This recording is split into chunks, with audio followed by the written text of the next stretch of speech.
सर्व मंगल मांगल्ये शिवे सर्वार्थ साधिके शरण्ये त्र्यंबके गौरी नारायणी नमस्तुते। नमस्कार मंडळी, मी अनिता तुमचं खूप अगदी मनापासून आपल्या चॅनलमध्ये स्वागत करते। तर मंडळी, उद्या अष्टमी तिथी आणि नवमी तिथी एकत्र आलेली आहे। हा दिवस आपल्याला आपला कुळाचार करण्यासाठी, दुर्गा मातेची पूजा करण्यासाठी अत्यंत महत्त्वाचा आहे।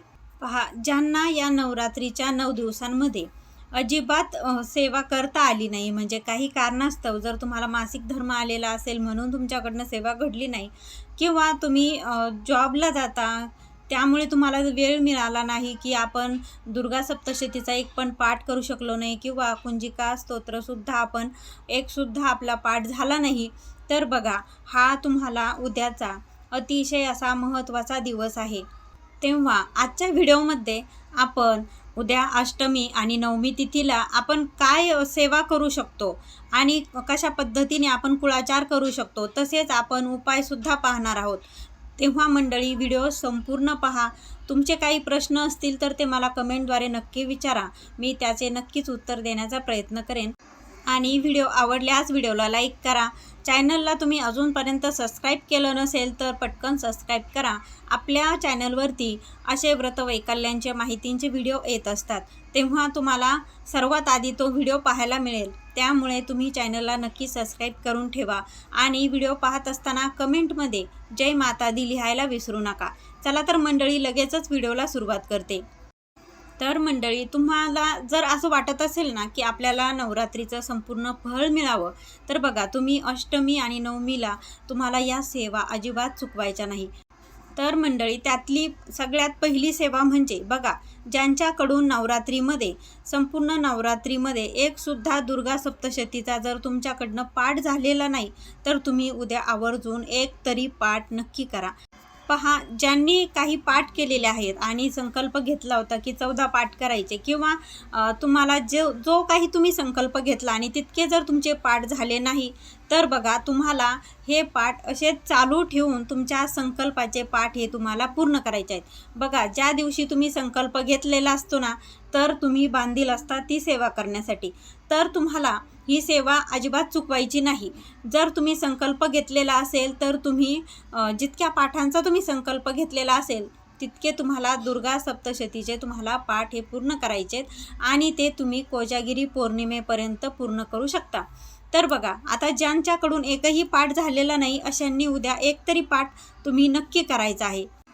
पहा, तो पाठ तुम्ही सामूहिकसुद्धा करू शकता। बघा, आपल्या आता आपण जिथे राहतो तर तिथे आपली एक सार्वजनिक आपण देवीची स्थापना केलेली असते, तर तिथे होम हवन होतात, तिथं जोड्या जोड्यांनी हवनाला बसलं जातं आणि तेव्हा दुर्गा सप्तशतीचा पाठसुद्धा करून घेतला जातो।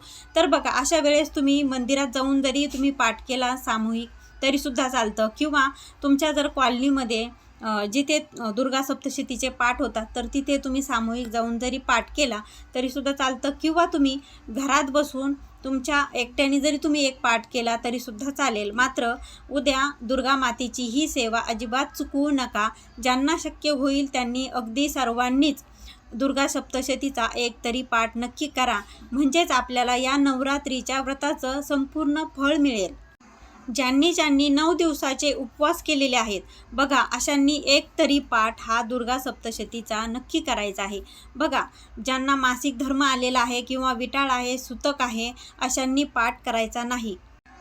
पण ज्यांना काही प्रॉब्लेम नाही, अशा सर्वांनी ज्यांनी 9 दिवसाचे उपवास केले किंवा उठता बसता उपवास केलेला आहे, अशा सर्वांनी तुम्ही एक तरी दुर्गा सप्तशतीचा पाठ करायचा आहे। त्याशिवाय तुम्हाला संपूर्ण व्रताचं फळ हे मिळतच नसतं।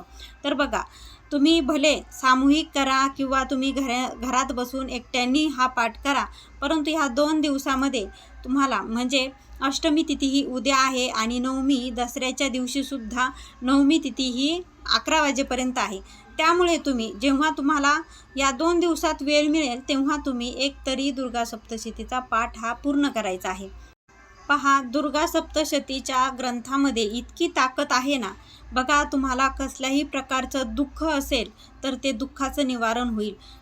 तुम्हाला कसल्याही प्रकारच्या तुमच्या समस्या असतील तर त्याचेसुद्धा तुमचे निवारण होईल. तुमची काही मनोवांछित इच्छा आहे, म्हणजे बघा, कुणाला चांगला जॉब मिळावा अशी इच्छा असते, तर कुणाला घरामध्ये सुखसमृद्धी नांदावी, म्हणजे बघा, ज्याची त्याची वेगवेगळी इच्छा असते, तर ती तुमची इच्छा नक्की पूर्ण होईल. इतकं महत्त्व या दुर्गा सप्तशती ग्रंथाचं आहे. तर बघा मंडळी, आता ज्यांना ही सेवा करायला जमेल त्यांनी ही सेवा आवर्जून करा. त्यानंतर तुम्हाला सिद्ध कुंजिका स्तोत्राचं पाठ हा तुम्हाला 11 वेळेस करायचा आहे.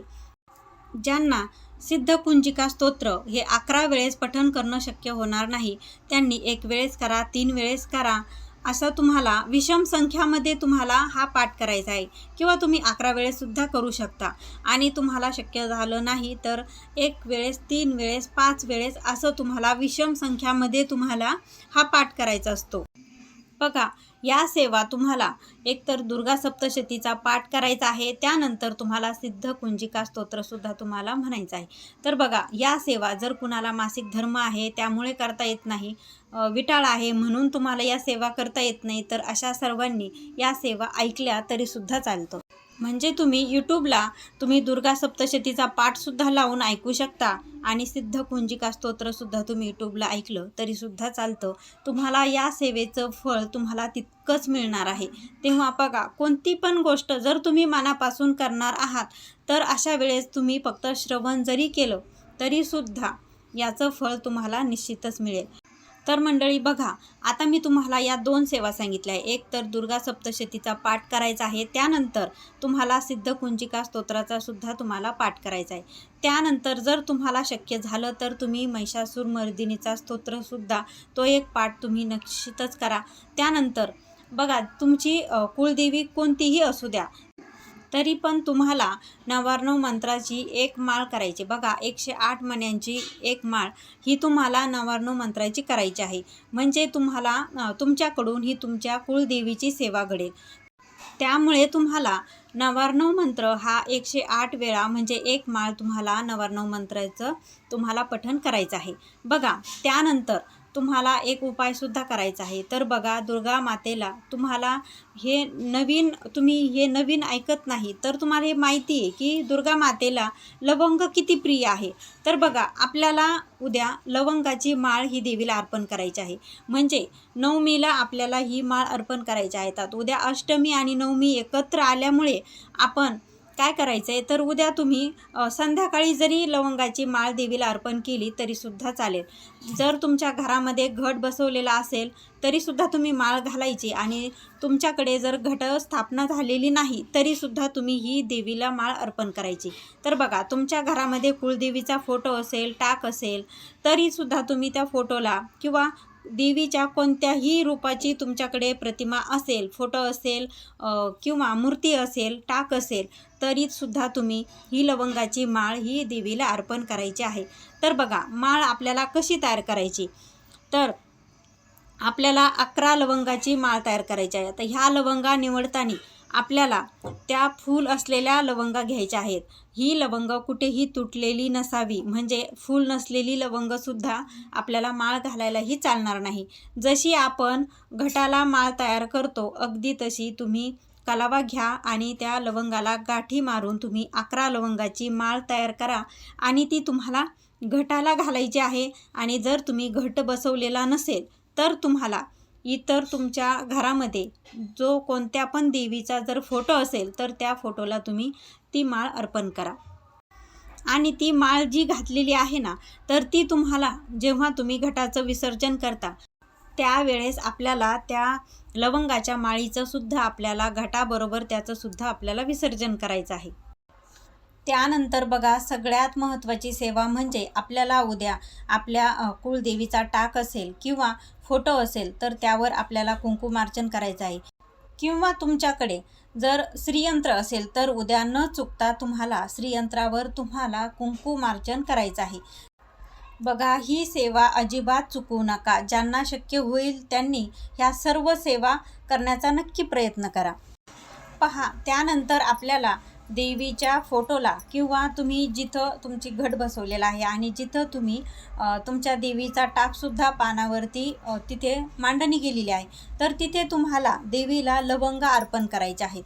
तर बघा, हे लवंगार्चन करताना तुम्हाला श्री सुक्ताचा पाठ म्हणत तुम्हाला 16 लवंगा घ्यायच्या. जर तुम्ही 108 लवंगा घेतल्या तर अतिशय उत्तम, परंतु एवढं जर तुम्हाला करणं शक्य झालं नाही तर तुम्ही 16 लवंगा घ्या आणि त्या पूर्ण श्री सुक्ताचा पाठ म्हणत तुम्हाला देवीच्या चरणाशी तुम्हाला त्या अर्पण करायच्या आहेत. म्हणजेच तुम्ही त्या फोटोच्या जवळ तिथे तुम्ही त्या अर्पण करा. बघा, ती लवंग तुम्ही जेव्हा तुम्हाला या लवंगार्चन करताना तुम्ही लवंग निवडता तर ती अखंड असावी आणि ती कुठेही फुटलेली तुटलेली नसावी, त्याला फूल असावं अशी लवंग तुम्ही निवडायची आहे.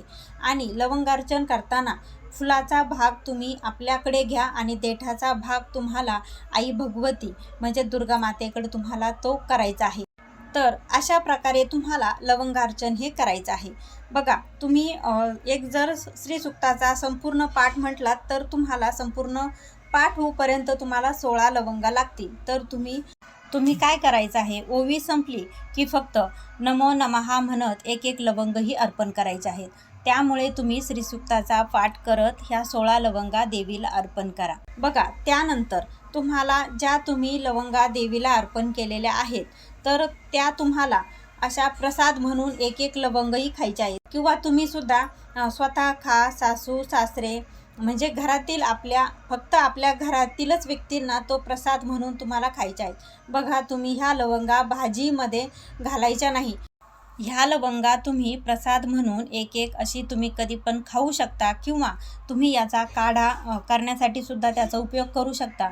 फक्त तुम्हाला या लवंगा भाजीमध्ये घालायच्या नाही. तुम्ही ह्या लवंगा फक्त आपल्या घरातल्याच व्यक्तींना देऊ शकता. म्हणजे सासू सासरे, आपली जाऊबाई, आपण स्वतः आणि आपले मिस्टर, आपण फक्त तुम्ही यांनाच ह्या लवंगा द्या आणि एक एक करून त्या तुम्ही रोज खा, त्या भाजीमध्ये घालू नका. बघा, उद्याचा दिवस फार महत्त्वाचा आहे, तेव्हा या सर्व सांगितलेल्या सेवा अजिबात चुकवू नका. तर मंडळी, आजच्या व्हिडिओमध्ये इतकंच. तर तुम्हाला जर आजचा व्हिडिओ आवडला असेल तर व्हिडिओला लाईक करा, शेअर करा. चॅनलला अजून सबस्क्राईब केलं नसेल तर चॅनलला जरूर सबस्क्राईब करा. भेटूया पुन्हा एका नवीन माहितीबरोबर. तोपर्यंत श्री स्वामी समर्थ. जय जगदंब माता.